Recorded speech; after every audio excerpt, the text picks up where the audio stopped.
It's Mozz, it's Chaz, and we're talking about Jessica Jones, aka JonesCast. Welcome to tonight's episode, aka The Sandwich Saved Me. Directed by Steven Surgic, written by, let's see, created by Melissa Rosenberg, written by Dana Barata, with Jenna Reback, the staff writer. Okay. So obviously, Reback did a little polishing. Okay, tonight's episode. This is a great episode. We get a lot of great flashbacks. We basically get a nice chunk of Jessica's origin story here. And what I love the best about it is we realize that she was kind of messed up before Kilgrave. Yeah.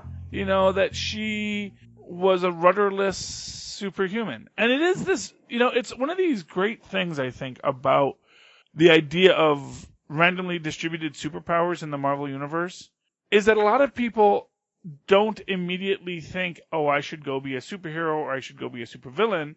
They're just like, oh, okay, I can lift things. I guess that'll come in handy at various times in my life.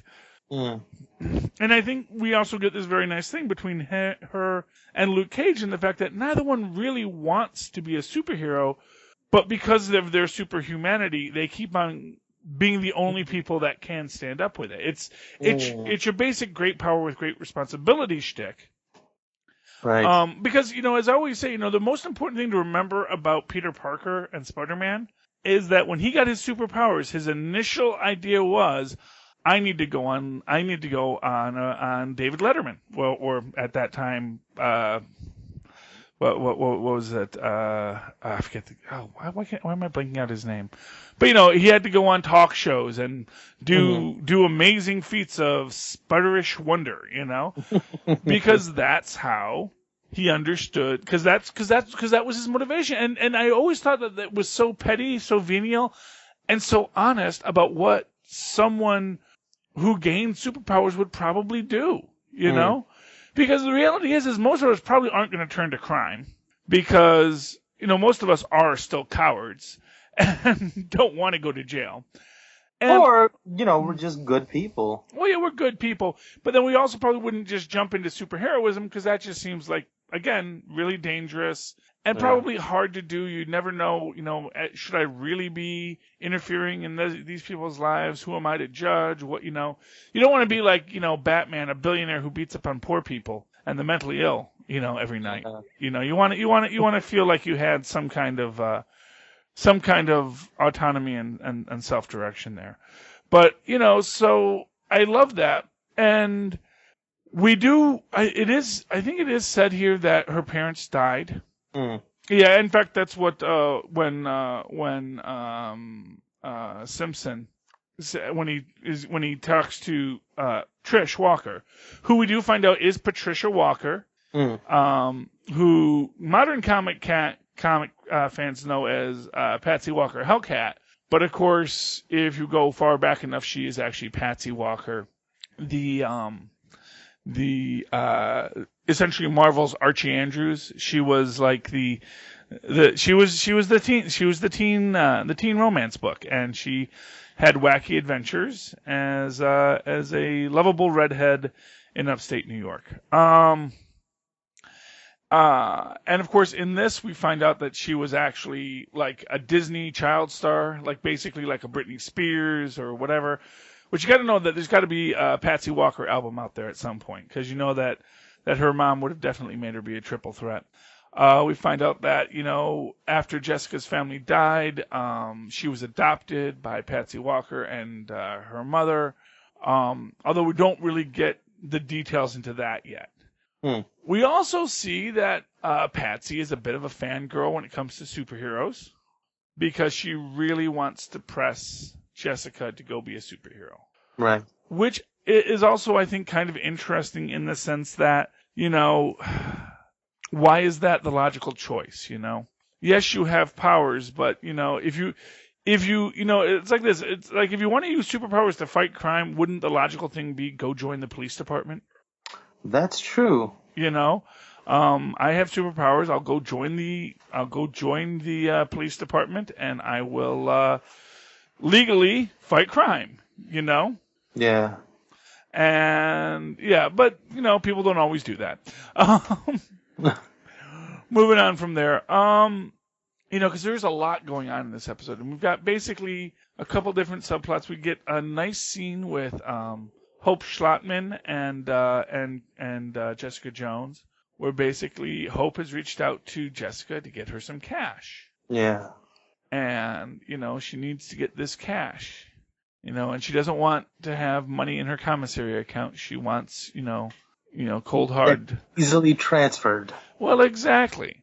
And it is really interesting the way that it plays out there, because you're watching it play out and you're not quite sure what's happening. And even by the end of this, you don't really know exactly what's happening. And next episode, honestly, this show starts to get really powerfully dark. This is the light fun episode. Hope you enjoyed it, kids. Well, I mean, they started off with a bang with the girl killing her own parents. So, I mean, you kind of know what we're in for at some point. Oh, yeah. Anyway, so they've tracked down Malcolm. They figured out how Malcolm is under the thrall of Kilgrave. And they're working out a way to track Kilgrave. And we find out also that Patsy and Simpson have started a relationship. Yeah. Yes, we also get Simpson basically saying that, he was special ops and knows people and knows stuff, and he can help you catch a Kilgrave. And, he is very much not feeling this he doesn't like the amateurishness of their plot.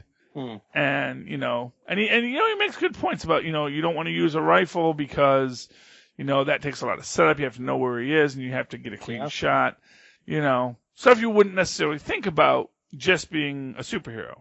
Right. Unless you've sort of experienced. Yeah, well, exactly. But they do work out their plan. And in the meantime, we get like some more of these super secret origins, because we see that Kristen, of course, has been having a hard time keeping a job. We do see that she's actually a very capable detective, which I think is an important thing, because of course she blackmails her boss to get 6 months severance and not to expose his felony embezzlement. And but for what it's worth, Kristen is still out there, or not Kristen, Jessica is still out there. She gets a job, handing out flyers in a sandwich suit, and she sees a kid about to get hit by a car, and she takes that moment to be the hero. Right. That was a flashback, though, right? Yeah, that was a flashback. Flashback. And this is all pre-Kilgrave. And you actually get this. That's where we get the name of the episode, which is The Sandwich Saved Me. Which is a nice line, especially, I think, in the sense that because it is just a child's statement, it doesn't carry the weight. Because the child just sees a hero. Though a hero is just a sandwich. The child sees the hero but never thinks about what being a hero actually means. Anyway, she, after that moment, she decides she's going to be a superhero. We see Patsy, like I said, being way too fangirly on this. She has designed a costume, which actually is the Jewel costume. Jessica Jones in the comic book, her character, her superhero name was Jewel, and she did wear a similar costume to that. Although I did like Jessica Jones' point about the mask, where she turns it made me think, like, how did the Ninja Turtles get away with it for so long? Well, they're ninjas. You go try to touch a ninja's mask, you're going to get a katana, in the wazoo. You know what I mean? It's not exactly, it's like, yeah, someone could do that, but also, you would think you'd have your guard up to prevent that, That's true. And, and for what it's worth, when Patsy actually does, if she ever does become the Hellcat, she actually has a full head she has sort of a cowl, and the cowl, okay. Tristan's trying to clone a dinosaur right now. Who can't remember a time when they wanted to do that when they were younger? Yes. Well, at least he's into science. Yeah. So anyway, we then get a scene again in flashback, and we may be jumping around here, but well, yeah, okay. Let's rewind it a bit here because I think they try to do so they try to get Kilgrave. They follow Malcolm. They got their plan. They trank Kilgrave, and they actually do catch him. They get him in the van, and they drive off to their secure location because they have a hermetically sealed room to keep Kilgrave under wraps in, and they are completely set up to deal with this guy once they can catch him. They do catch him. However, they're still thinking that the guards he has around him are mind controlled. Right. Because they do come in and they do put up a fight, and you see her keep on saying, "You're mind controlled. You're mind controlled. You don't have to do this," and all this kind of stuff as they fight them off. They do manage to get the upper hand, and although they don't defeat Jessica and Simpson, and of course Trish goes out like a light the second the guy comes at her with a stun gun. But they do manage to get Kilgrave and complete their mission and get away. They then start to interrogate one of the captured guys, and what happened? What was his story, Mozz? Well, again, he was like another one of those sugar characters in this show. And I'm just doing a job. They don't tell me nothing. I show up, I do my job, I go home. Yeah, well, exactly.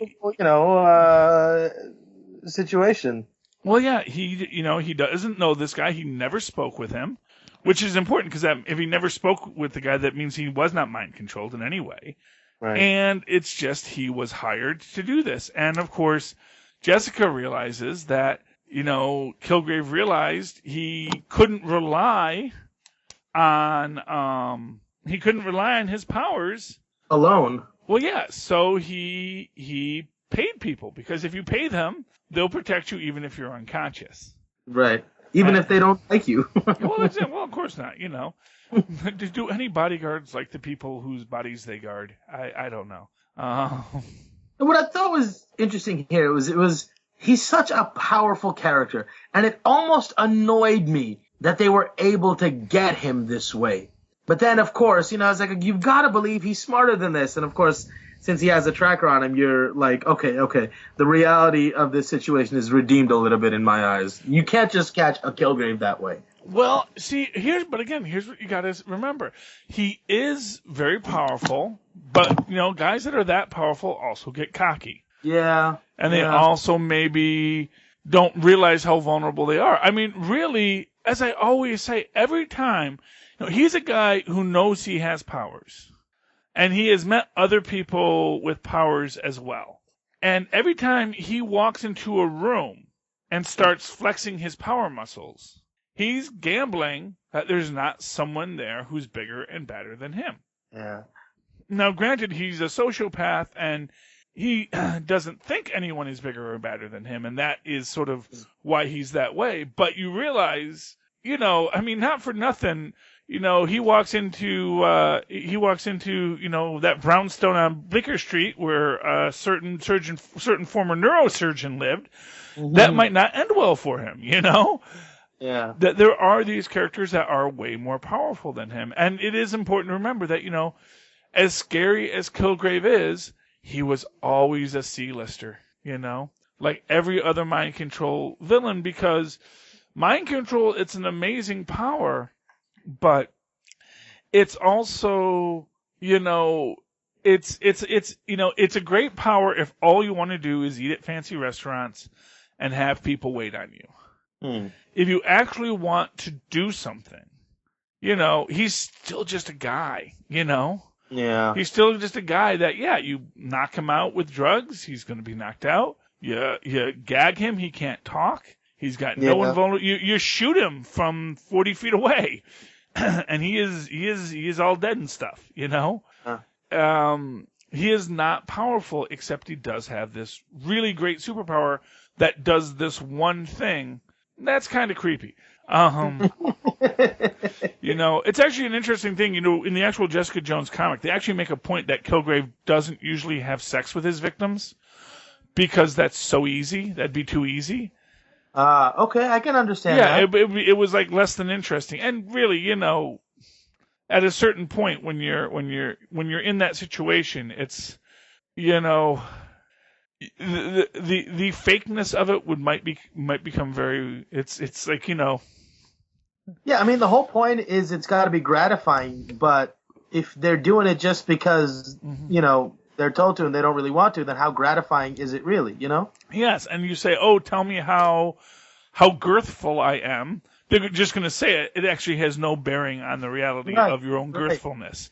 So, at the one hand, it might feel good to hear the words, but on the other hand, they're only saying that because I said that, Right. They're so not, it's like basically talking into a mirror. Why even bother? Well, exactly. And that's sort of the thing they do with Kilgrave is that he never really had, in the comic book, he never really had sex with Jessica Jones, but he made her do other things. And like, I guess his biggest thing is he, makes people make out. He likes to watch, that was the implication of that. Okay. Anyway, Kilgrave gets away. You see, you get a nice scene with Jessica and Malcolm, where Malcolm's talking about, he made me take the drugs the first time, but I keep on doing it. And he makes the point and says, look, I only see him once a day. His powers won't last 24 hours. Yeah. That that I keep on going back to him because I'm an addict and I keep on doing that. He's not controlling me. But of course Jessica says that's why he made you take the drugs, so you could be controlled, and you get that nice back and forth, and you get a nice thing here that they do touch back later, which is how much what Kilgrave does how much of it is mind control and how much of it is maybe even sometimes stuff you wanted to do anyway, almost like a hypnosis thing. I mean, you definitely get you do get to the point where you realize that, obviously it is forced, but still, in Kilgrave's own mind, sometimes he thinks he's just real persuasive, not always, but you definitely can see that. And of course, that was always what his powers were supposed to be, was actual persuasion as opposed to literal mind control. Right. That he just made you want that. And they do touch on that, where they say, when he tells me to do this, it's actually what I want to do, and that's like the most frustrating and frightening part of the whole thing. Yeah. So Jessica and Malcolm are, she's trying to make him not use heroin anymore to be a better person, yada yada yada, and then in frustration, she gives him the drugs. She leaves him. We then see Kilgrave waking up in his safe house, or a safe house apparently. He realizes his tooth has been knocked out by Jessica, and he gives her a call. No, what I loved about this scene was how excited he was that something had happened that was out of his control. Like he finally, there was some consequence to something. And he finally got to play or be on the edge. It's like people who love bungee jumping. It's the danger that excites them. And I thought that was really, really interesting. Oh, how yeah. excited he was by the whole thing. Well, and again, like we say, I mean, that I think is why he has this obsession with Jessica. Because we do see how excited he is when he realizes she's a superpowered being in the flashback where he meets Jessica. Right. We also see in that flashback that the person that she saves when she first meets Kilgrave was Malcolm. that Malcolm was being jumped, and she basically beats the heck out of these hoodlums. These thugs, and it's actually kind of sad, really, when you realize this, because you realize that, the people we see in this scene, Malcolm was someone that Jessica Jones had met before, and also you realize that the African American girl, she was in the support group we saw, I think an episode or so ago, and saying that, he never let me stop smiling. Yeah. And the whole smile thing is so... I mean, that is one of these iconic aspects of this, is Kilgrave telling these women to smile. Because you realize, of course, how often women are told to smile more. And how condescending and demeaning it is to be told to smile when you don't want to smile. And more to the point, uses you to decoration for the viewer, Yeah, and of course, and the real crux of it here is that they have no control of it either. That they're told to smile and they have to, and that is difficult for that's what makes this so dark and demeaning. But Kilgrave is basically justifying himself. He said, and like you say, yes, he's so excited because he really was living on the edge, something he had not been able to do in forever. He's never out of control. He's never not, the person calling all the shots. Yeah. And this is why he's excited by Jessica, because, and this is something we'll get to later, but he admires her power. Yeah. And he wants to be a part of this world. It's honestly, I don't want to spoil anything because it gets great and twisted and wrong, even more so as it goes on. But then we get to see what I thought was a nice aspect of this, which was that Malcolm does flush the drugs. Malcolm does say he is stronger. He will be him. He is not under any control. He makes his own choices, and that moment of self-empowerment is important. Right, because he's sort of hell-bent on having someone give him permission to completely let go, and fall into the depths and keep saying, I am a bad person. I am a bad person. Please, can somebody agree with me so that I can have confirmation that I'm a bad person, that I don't have to live up to the responsibility of fighting out of this hole. And nothing's reaching him, and the only thing that does is it gives him value when she says, why don't you save me for once?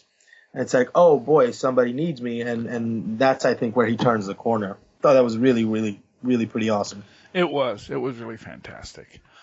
Okay, and that is where we end this episode. Final thoughts, Mozz? I thought this was a really great episode.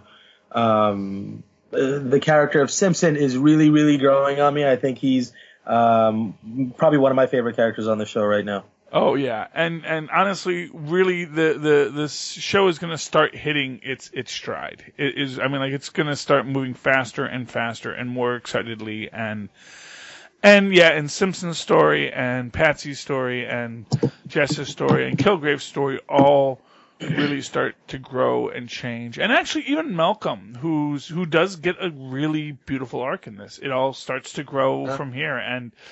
And this is, I think, this was a really good episode. I can't wait to watch the next one. Yeah. Okay. Mozz, if people would like to reach out to you and talk Jessica Jones or anything else with you, where can they find you? They can email me at mozzmanzor@gmail.com or find me on Facebook at Mozz Manzor. That's MOZZMANZOOR.